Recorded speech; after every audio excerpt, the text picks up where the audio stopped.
We're here to inspect Mr. O'Finn's magical druid staff and circlet that are just hovering in his room. So what could that possibly mean? What powers was he invoking here? This is Mr. O'Finn's circlet, and that's his staff. There are some notches on the staff. There are markings inscribed on it, but what do they mean? I should close the mystery of the kidnapped person's identity. If I can form a hypothesis, I will learn something useful for my investigation. Okay, I thought I've already done this, because last time he said, well, if it wasn't Via, then it must have been Mr. O'Finn, but I guess I didn't actually get to do the hypothesis. Yes, he did say, but yeah, if we go into this mystery, we don't actually have the hypothesis here yet, because we probably don't have all the things gathered to have all of the words. So if we search the room, I assume it will be expanded or study the Ogham, an ancient alphabet of Irish origin. That might be another library trip for us. Well, what else do you have in your room, Mr. O'Finn? Anything under your bed? Yes, he was also having the symbol painted to influence his dreams. There's something marked under there, but I can't make out the details. I'll need to move the bed. And some tokens with runes. Some runes. Mr. O'Finn must have dropped them. There is a third thing. Yes, markings, I assume, from someone else moving the bed in order to paint the symbol. Drag marks. It looks as if this bed was moved recently. That's all the observations. I actually never checked whether we can see any markings under our own bed.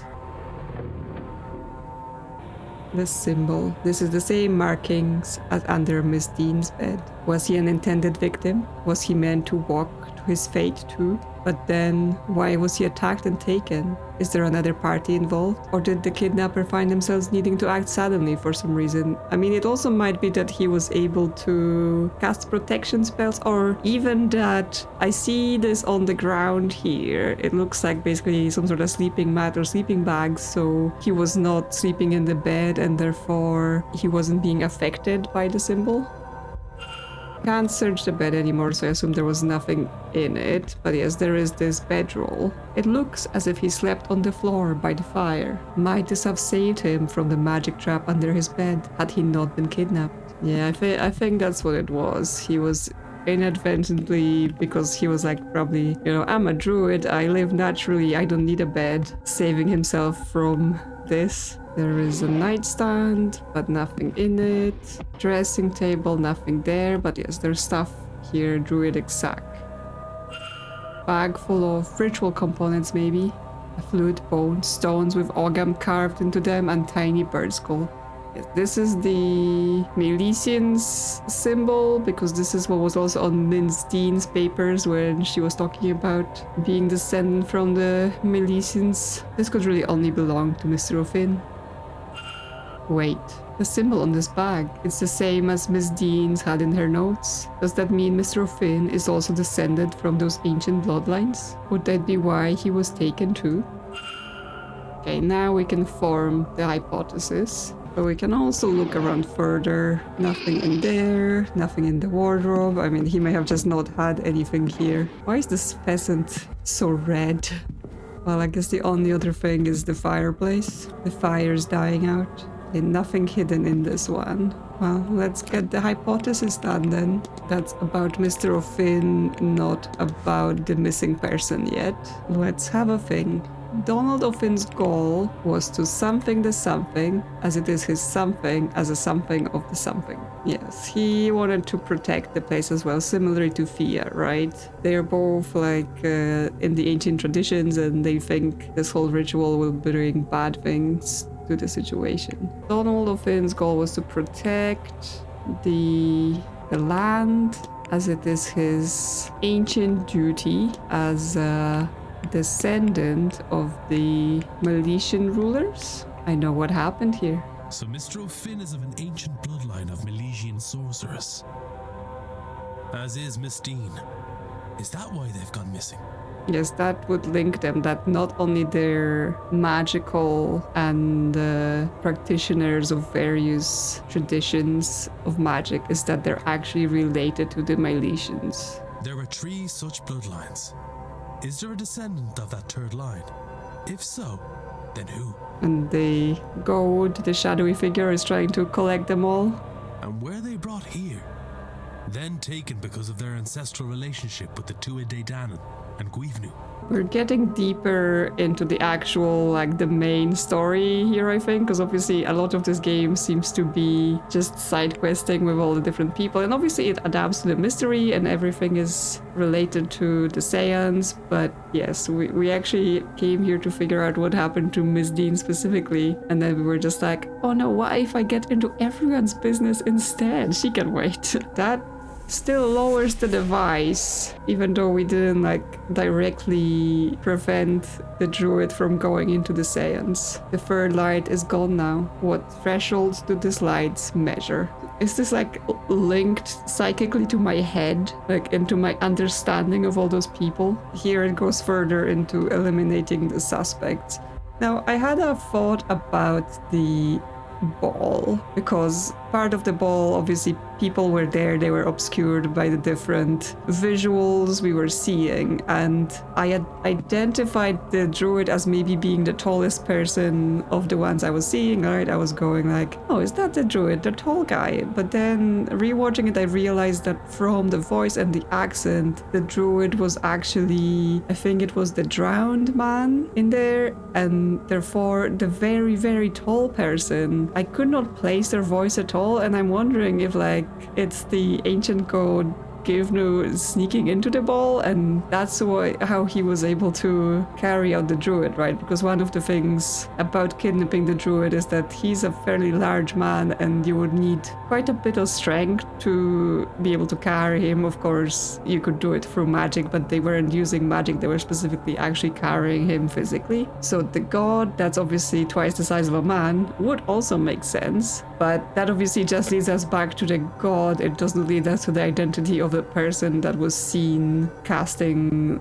the spell on Miss Deane and then sealing her room, right? Our only suspects we can name are the people that are here. We can't name the god as our suspect. So I wonder how that's gonna come together. I mean, it does feel to me like there's people working together with the god, or maybe multiple people working together, but the game is only asking us for one specific suspect, but that might be through, there was the one person specifically that was involved in leading Miss Deane away, but that may not mean that they're working alone. So I wonder how that exactly is gonna come together. Of course, right now I guess we're going to spend the few more minutes we have before 1 trying to decipher Ogham, and then at 1 we have lunch with the Marquess. And as if by magic of the library, there is a book about Ogham ready for us here. Information on Ogham carvings. It looks like these carvings are written in the ancient Irish alphabet of Ogham. This book has a table of letters here. Could this be used to translate the carvings on Mr. O'Finn's staff? Well, I assume so.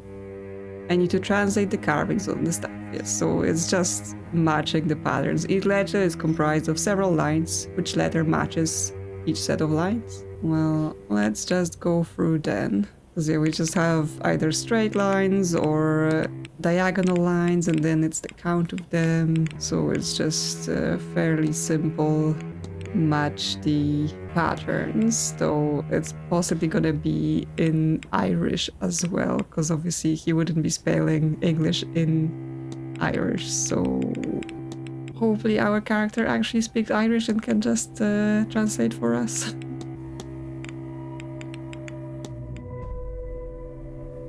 The Ogham means the glasil and driodom, which means there must be a dictionary here somewhere. Come on, you don't speak Irish? Yes, there. If my translation is correct, this means unlock the magic to me. The power in the phrase is tangible as I think or speak it. Okay, do I just need to go and speak it to the staff? We've learned the magical phrase. Well, let's go back to the staff and see if we can use it. So we can now speak the magic phrase. And that leads us to a sigil on the wall.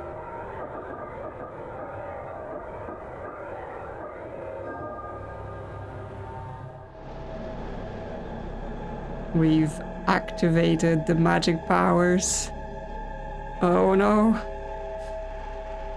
We can see with our flame eyes.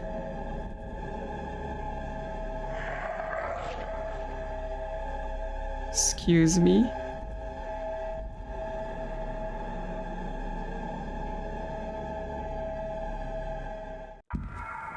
Somehow, wearing his crown gave me a vision of his final moments. Yeah, like some creepy person coming in and biting him. Looked like a zombie, but I assume there are no zombies here. We already have ghosts and ancient gods. He was talking with his kidnapper moments before being attacked. I think he recognized the culprit as somebody else. Apparently that was supposed to be the washerwoman. I thought they were just kind of harbingers of, you know, you're about to die instead of like actively attacking you. But let's make our hypothesis and see what we can work out. Mr. Ruffin was taken because he recognized the kidnapper from their past. Did he know them? I know what happened here. The kidnapped person is Mr. O'Finn. Yes, we've worked that out already. And he was intended to be kidnapped. Just not in this manner. But the kidnapper seemingly panicked when Mr. O'Finn mentioned recognizing them from some time in their past. And so they rushed up their plans and took him at the ball, while everyone else was distracted. But before this happened, the Bonnie appeared. She seeks grief from death, but she quickly moved on from the kidnapper. Oh, that's what that was supposed to represent. So he's talking to the kidnapper, and then the washerwoman appears, latches herself to the kidnapper, but then she leaves for some reason. I suppose we need to be reading something into that. What does this tell me about the culprit? That they have grief, but not enough to satisfy the washerwoman. Well, they knew Mr. O'Finn, yes. They are protected from prey. Not entirely, right? The washerwoman moved away, but that doesn't mean all of the Fae. They have an aura of death. Possibly they suffer no grief. Well, is there meaning to the fact that she was attracted to them, right? So they have an aura of death would be like she comes to them, but then do they have no grief? Well, I mean, we can't just go through the things and learn more. So they have an aura of death. No. If they had such an aura, then the Bonnie might well have been drawn to them. I mean, she was drawn, she came in, and as we were saying, she just comes along, sniffs you, bites you, and then goes, yeah, that tastes like grief, that's good. So she doesn't know before she comes closer, and so they suffer no grief. If the Bonnie turned away from him, it would be because there was no grief to sustain her. So anyone who was feeling grief from the loss of a loved one couldn't be the kidnapper. I have picked up another fact about the culprit. Well, that's actually very interesting because obviously a lot of people are here because of grief, right? Their own hopes for the seance is something to do with their departed loved ones and things like that. So that does eliminate quite a few people, though there might be already eliminated for other reasons, so we will have to see about it. Domhnall O'Finn was kidnapped. He was the culprit's next victim, but their hand was forced to take him earlier than intended. So if we go to the culprit, now we still have Miss Montevalli in our pool after I've put her back in there, and she is one of the people that's not in mourning, right? Because, well, she's in mourning for herself in a way, maybe, because she knows she's gonna die, but yeah, she's not suffered any loss of someone else, right? Her family is alive, it's just that she's away from them, so she can stay. Mr. Hunter, we also have no information about him losing anyone and having, yes, been grieving or anything like that, so he can stay. However, his boots are quite large, so that eliminates him from the medium shoes situation. So maybe, despite being super suspicious of him last time because of the whole MacLeod situation and him trying to protect Ivy, I think all he did was to play some charms and stuff like that. He didn't actually take Miss Deane, and obviously even if he had beef with Miss Deane, he had no reason to have beef with Mr. O'Fane. So I think he's out. We still have to confront him about his business, but that's it. Well, the Mr. O'Fane didn't kidnap himself, that's for sure. The Marquess himself, obviously he knows the manor well and could be responsible for having information about the catacombs and how to get into secret places, but he is grieving in a huge way, so that would eliminate him. Father Synod, I think he's still in because there is no indication of grief around him, and he was investigating this place, so he would have information about potential ways around the manor and extra info, so I'm gonna leave him in for now. The same for Mr. Doyle. I am not quite sure how the Gnostic faith aligns with the Christian part, right? Because it is some sort of kind of same base, but then it splits off. I guess it could be in a similar way as Protestants are also Christian, right? It's just a branch, so they're not eliminated by the fact that we're looking for someone with a Christian aura. Mr. Coventry is still a big mystery because we haven't been into his room. We have the key now, so we could potentially try it if he's not in his room, but we only have a few minutes before we need to be off to lunch, so we will see about this.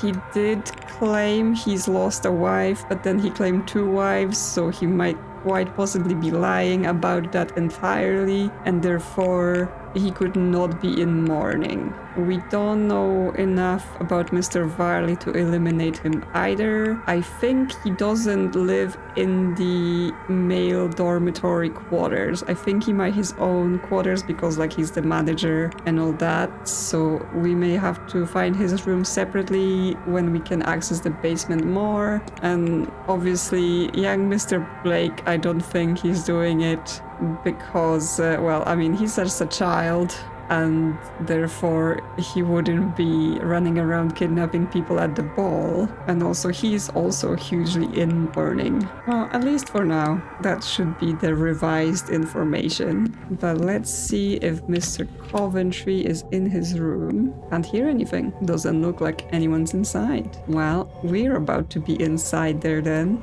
So what do you have in here? Anything in your nightstand? Stationery, okay, that's not interesting. In this table, a book, also not interesting. Well, he's got some letters on this desk here, and some cufflinks in the desk, but yes, let's look at the letters. A letter instructing that on the event of his death, all Mr. Coventry's assets to be transferred to Walter Blake. Ooh, and why would that be? Why is his will giving his assets to the Blakes? Nothing in the wardrobe. That's an interesting pictures. What could it mean? A newspaper, I assume just a normal newspaper, nothing there, but I'm almost like to inspect and see if anything falls out of it. Local newspaper talking of the death of Mary Blake in 1894. Okay, so this is an older newspaper, and he's interested in the Marchioness' death. Ooh, what is he painting? Is he painting the Marchioness as well? Okay, well, let's look around a little bit here. A book, pills, small supply of sleeping pills.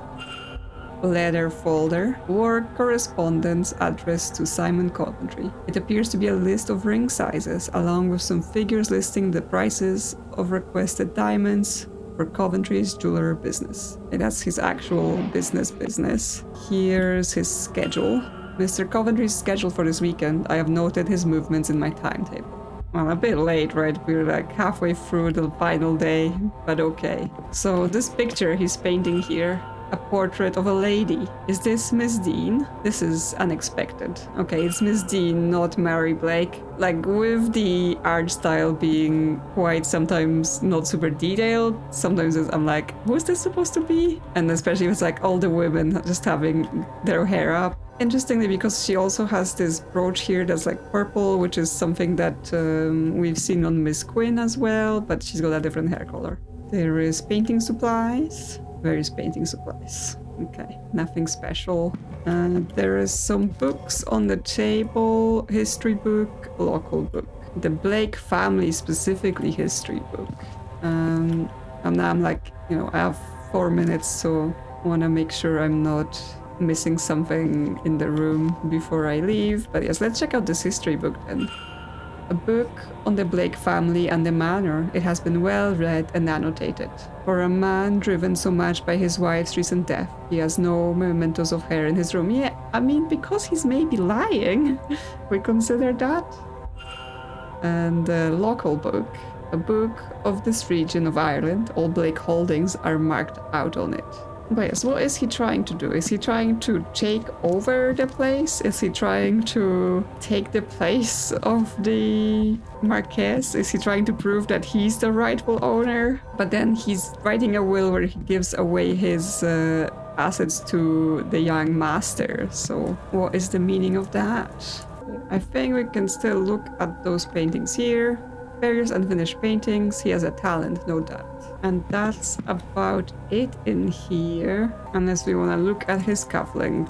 Single cuffling. Where is it counterpart? Okay, that's interesting because I would look at that and be like, oh yeah, they're cufflings, but I guess this is the one piece it goes through the shirt, so there should have been a different one. Didn't we see the same sort of cuffling in Mrs. Lau's box? Because it seemed to be like, I assume it was her husband's, but maybe not. Maybe we should take another look. Yes, but we have the lunch in the dining room, and also we're in this room once the hour changes, so I'm like, he gonna barge in here and be like, what are you doing? So yes, lunch with the Marquess, but quick look-see at Mrs. Lau's room. Yeah, so here in this box, she has the same cuffling, and that's, again, a single cuffling. It has initials SC on it, which would be Simon Coventry. So that would add up. Now, we know Miss Lau took Miss Deane's stuff, right? Because she had some letters in there and things like that. So it would align that the cufflink was in Miss Deane's belongings, and then Miss Lau taken them, and that's why she has it, and it's a match to what's in his room. Why did Miss Deane have his cufflinks, however, is a mystery to us. Yes, his mystery right now is not well built out, but between there being the locket of Evelyn Deane in front of his room, him lying about his wives, then him apparently studying the manor and the Blake family, again, that puts him in, he could know about various secret passages and things that are happening at the manor. And even the fact that the game specifically kept us away from this room, right? You can't get in here until after the ball, after the kidnapping, and after you gain access to the basement. Then again, he's here being like, we don't get to find out much about him until late, but maybe that's for a reason. Was there no shoes in his room? Did I miss the shoes? There are indeed no shoes in his room. I mean, that might be because he just has one pair and he's currently not in here and therefore he's wearing them, but obviously that means there isn't an easy way for us to track down his shoe size. And now we're off to lunch, I promise, I swear. After lunch, yeah, oh, no, because I was about to say Mr. Doyle would be standing outside the lunchroom and therefore he would be there for us to talk to him about the various things we found, but he's not. He's in the basement doing the delivery, so that's why Mr. Varley is here. Where? Let's have lunch. Mr. Ward, will you be taking your lunch now? Yeah, well, the Marquess invited me, and I assume it's not the kind of invitation I should refuse. Yes. I am. In fact, the Marquess has invited me to join him for a meal. Very good. Let me take you to your seat. Yes, I am important now. Ah, Mr. Ward. Good to speak with you again. I trust you are enjoying your time with us here at the manor. Yes, I've been doing lots of snooping, and that's very entertaining. Thank you very much. Please don't kick me out. You will join me for lunch then? Yes, I'm here. It would be very rude to not to. Yes. Thank you for the offer. It's giant soup for lunch again. I will admit, it is not often that I get to dine with nobility. What brought you here, Mr. Ward? Snooping. I beg your pardon. Are you a student of the occult? You are a working man. So I do not think you are here to climb social ladders. Perhaps you lost somebody. I mean, we did, right? So at least we can use that for cover. Yes, I don't think we want to share with him the whole Evelyn Deane situation. Like, he's either involved and therefore we don't want to show our cards, so to say, or he's not involved but then also still might be annoyed at us for trying to disrupt the seance because obviously he wants this to happen. So we can use our brother as a, oh yes, I'm also here to reconnect with my lost loved one. I lost my brother, Eamon. We were firemen. Were? Okay, that explains the fire situation. I thought we were talking more like they were both investigators, detectives, and they were investigating someone from the Deane family and that got him killed, but it's not quite like that. I stopped after a blaze took him. I know fishermen who think that when the sea takes them, it's their time to go. I never met a fireman who felt the same about flames. I am sorry for your loss. My wife, she died in a carriage accident. Same one that crippled our boy. Yes, I am well aware by now. Do you know there are reports of over 100 different ghosts wandering these grounds? I've seen some of them. But not her. After it happened, I would wheel Walter around night after night, hoping to see her. Probably not healthy. Eventually, he asked to stop coming. Yeah, he's like, I don't want to see my mother's ghost, crazy man. Leave me alone. Not long after that, I gave up too. Maybe gave up is being unfair on myself, given this event. Yes, you've just switched to a more organized attempt. I have somehow convinced myself that if all this is true, this business with the seance, maybe I can see her again. Speak with her again. Yes. I mean, as I suspect that it's just a case of whether he's doing this maliciously, right? He's organizing something where it's like, it goes further. Not only does he organize it to see her, speak with her, but maybe he thinks like if he sacrifices people, then he will be able to bring her back. Or if he's really just grieving so much that he's just hoping to see her and someone else is abusing the situation for their own evil means. The silent dinner, Mr. Ward. Will you invite your brother to it? I haven't really been thinking about this silent dinner at all. I assume, therefore, it's dinner with ghosts. I mean, sure, we want to dig into our own grief. I think I will. Yes. I shall have the housekeeper lay a place out for him then. It is at 8 p.m. sharp this evening. You would not want to miss him should he come. Yes, when I first saw the silent dinner, I was like, okay, whatever. Might do it, might not. But if we're inviting ghosts, then that might be an interesting one to attend. Now, if you will excuse me, there is a lot to prepare for later on. Good day, Mr. Ward. Well, that's it. So we didn't get to question him about anything really in this case. So good thing I took my time at the graveyard earlier on to speak to him and get a little bit more info. Hi, fix your glasses, man.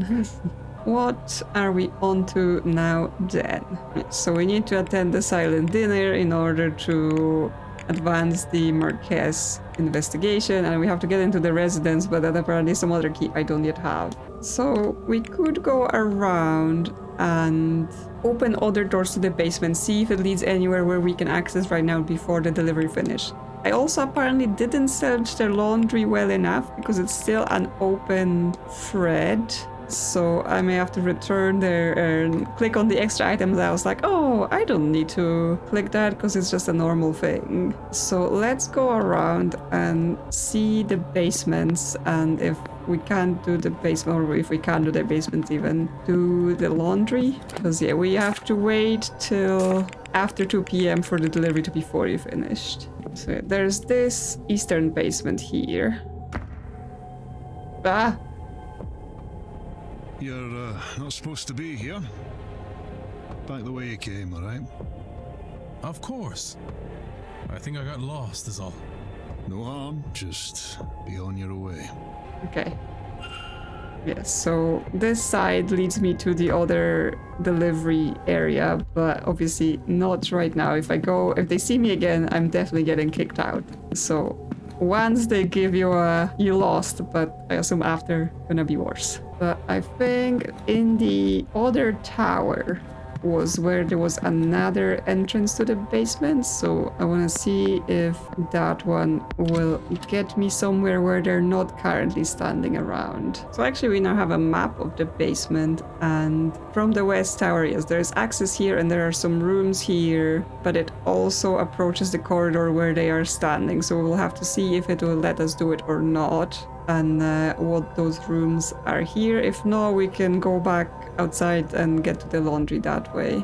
Okay, so immediately upon entry, they don't detect me. There is a statue here with a candle, a statue of the Virgin Mary with a devotional candle lit beside it. Unsurprisingly, the iconography in the basement is strongly Catholic, unlike the rest of the manor, which is Protestant. I've never been sure what tensions this causes in place like this, but if the statue is somewhat in the open along with a Catholic being allowed, then the Marquess must not be too sore on the subject. Because yeah, while they come from the common root, they are branches, and obviously there's been some conflict between the two. But yes, here we're on the other side of the boxes, and we have some rooms like the manager's quarters. So this is Mr. Varley's room. We have the wine cellar, the servants' hall, and yes, this is the boxes that were blocking us before. So actually we can get to the other side even before the delivery passes. The women's dormitory, so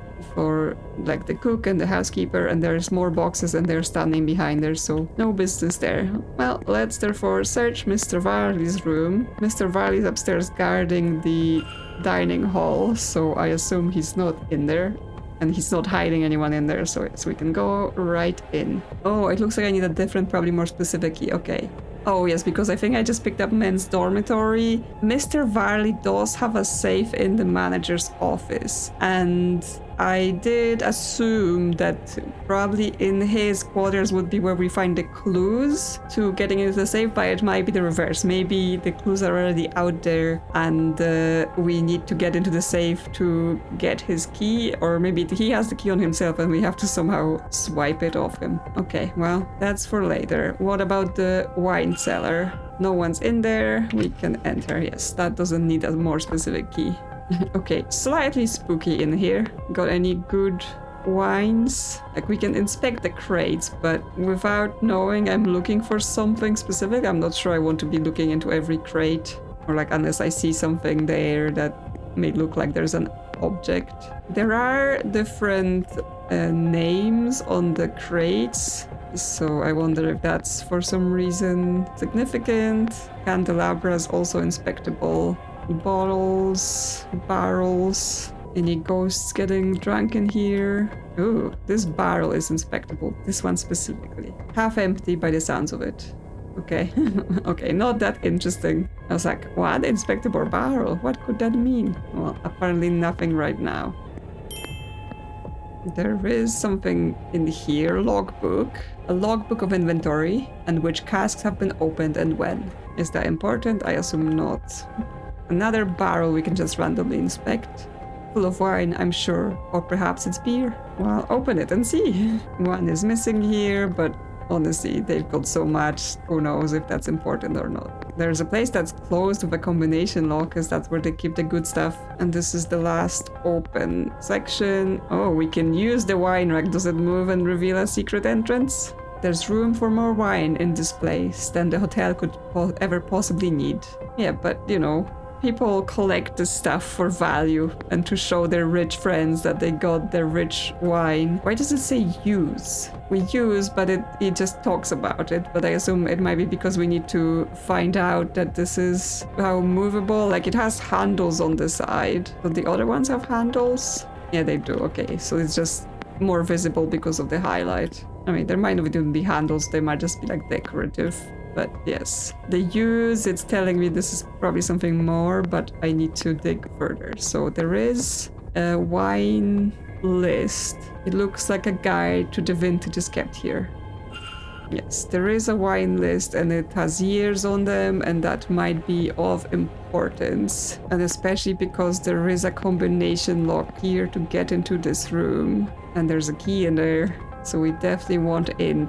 So is there something to do with those names? Or to do with the crates of wine? Because the wines that are here, like this might be just the suppliers, and then inside of that there are different wines. Although I've noticed that, yes, the wines when we see them around the place, they just said red wine, and then the other one says white wine, and then I think it says like white wine in French or something on it as well, just to make it seem fancier. Yeah, so it just says red wine, white wine. They don't have any special labels on them to indicate the names that are on the wine list. That barrel is also inspectable. I'm curious as to what this holds, but I can't see any labels. Is there any meaning to the names of those wines? So they all look like legitimate wine types, even Bastardo, which, yes, also has a different meaning as a word, but it is also a type of wine apparently, so it's not particularly like, oh yeah, that's supposed to point us to something. I'm wondering if it's something about a date being unique, right? Because we have couple 1870s, but then 1869, 1830, 1808 are unique.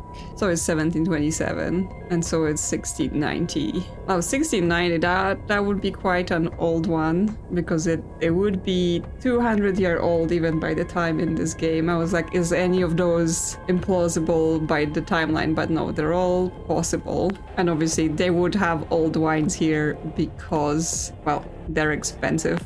Although I'm not sure, like, at some point, does it just become a collector's item? You could no longer drink it. It's just not gonna be good after that. And also, why can you inspect the candelabras? I don't like this. It seems like it would be too easy to knock a candle from them. Well, could we, like, steal one for some purposes? Or knock over one for some purposes? Okay, well, let's try one of the wine boxes. The crate looks to be mostly white wines. Okay, nothing interesting with those. There's a crate of red, crate of white, so it doesn't really tell us anything. There's a candle here we can't take. I mean, we could just try the dates, like 1690 is the one that jumps at me the most. What's the combination for this, I wonder?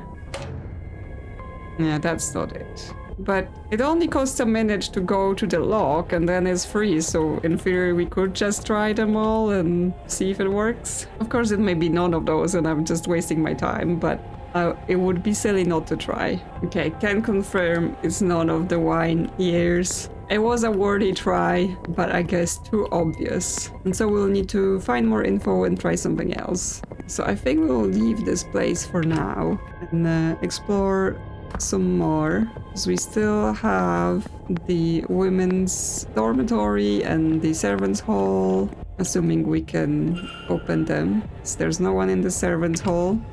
We can enter. That's where they eat and have their leisure time. Another piano. I don't think we need to play any pianos anymore. We've got a china cabinet and a cupboard, but nothing there that we may want. Staff rota. A list of the staff's rota for the next few days. I've recorded the movements in my timetable in case of refusal. Okay, so we're gonna have more info about who is where when it comes to staff. Someone didn't finish their tea, and someone didn't finish their whatever this is, bacon and something. Some towels in the cabinet, not that interesting. Couple chairs. They were complaining that the chair in the library was burned, but they have a perfectly good replacement down here. Fire's on. There is a trolley.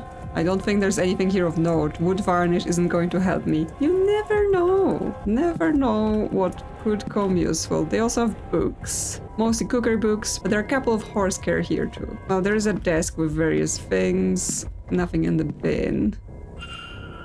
Notes from Mrs. Joyce on what's in the pantry and what needs to be used up by the end of the month. We've uncovered the fact that she's keeping track of the pantry. We have notice board. Okay, I already see wine and there is a backwards word, so it's gonna be some wine here backwards probably. Yes, a strange note. I wonder what it means. I'll make record of it. Yes, it's that specific line backwards is gonna be the code. Coleman & Co.'s October Cashmere Bouquet Soap. A calendar from a local business. Shopping list. Clean up your dishes. So yes, always with the coworkers leaving mess everywhere. It seems not everyone is pulling their weight down here. An advertisement for a local dance happening next week. A note stating that all staff will be needed on site for the duration of the ball. A list of local tradesmen addresses in case of repairs. So yes, the most important thing is this wine situation. That seems like everything. Maybe it's best I move on and not push my lag by being in here any longer. Okay. He's indicating to us, yes, that room is done. But yes, back to the wine cellar. And now we have this wine here. A postal wine. Backwards is 7871. Yes, there we go. So it was a wine here, just not straight up from the board.